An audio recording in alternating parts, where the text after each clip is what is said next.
Ano po ba ang financially free? Ang financially free po ay ibig po sabihin ay kayo po'y malaya mula sa pera.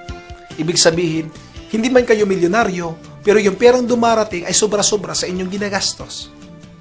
Ibig ko pong sabihin ay hindi mahalaga na may milyon o bilyon ka ba.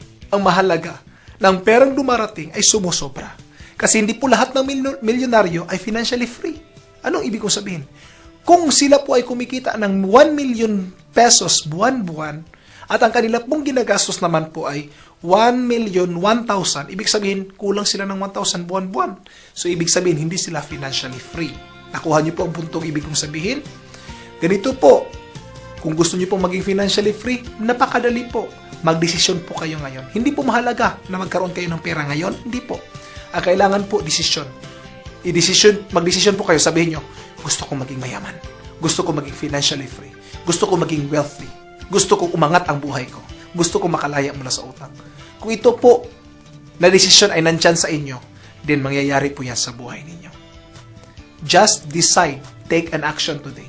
Umupo po muna kayo, magdesisyon, at sabihin mo, kayong araw na ito, magdidesisyon ako. Yayaman ako. Kung meron kayong desisyon na ganyan, mangyayari po yan sa buhay niyo. Maraming salamat.